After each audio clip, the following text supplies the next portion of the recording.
बीरबल को पाद मारने की सजा। हिंदी कहानी। एक दिन राजा अकबर की सभा लग रही थी।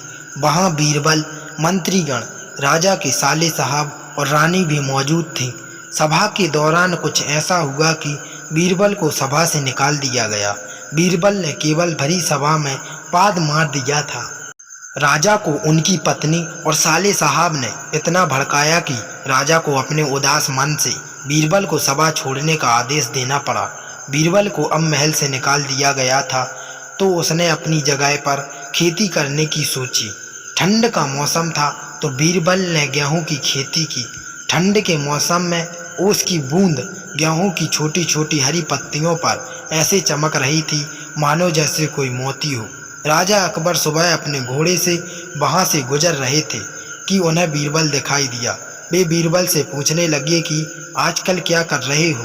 बीरबल ने थोड़ा दिमाग लगाया और राजा से बोले, कुछ नहीं महाराज, सभा से निकाल देने के बाद मोतियों की खेती की है।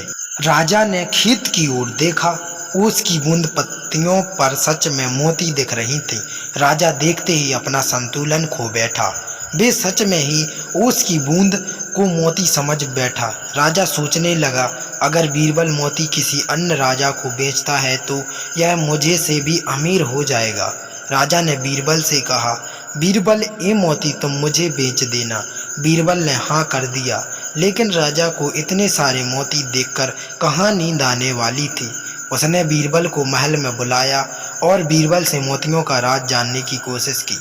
बीरबल भी चालाक लोमड़ी की तरह शातिर था। उसे तो पता था यह कोई मोती नहीं, केवल ओस की बूंद है। लेकिन यह राजा को सबक सिखाने का रास्ता था। बीरबल ने कहा, महाराज, ये खेती हर जगह नहीं हो सकती। इसके लिए आपको वह महल तोड़वाना पड़ेगा जो आपने रानी के लिए बनवाया है, लेकिन वहीं इसकी खेती हो सकती है।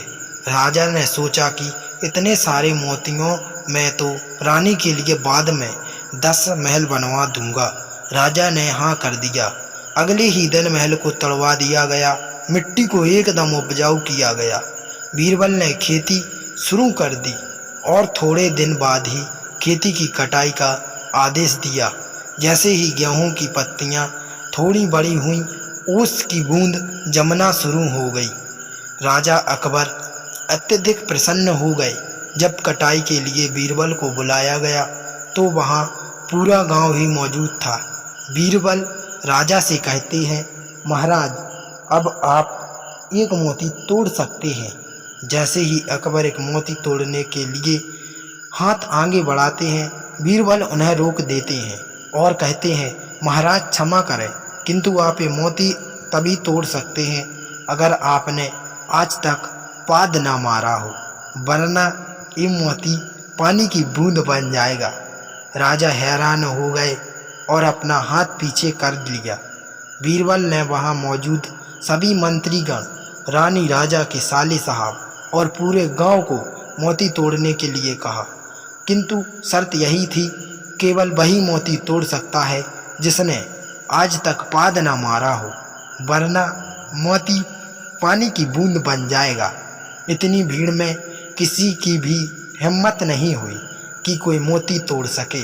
सभी अपने पैर पीछे खींचने लगे। तभी राजा और रानी को अपनी गलती का एहसास होता है और वे बीरबल से माफ़ी मांगते हुए सभा में आने के लिए कहते हैं। सीख, इंसान अपने जीवन के सार्वभौमिक सत्य, यूनिवर्सल ट्रूथ से दूर नहीं भाग सकता। Thanks for watching. Like, share and subscribe.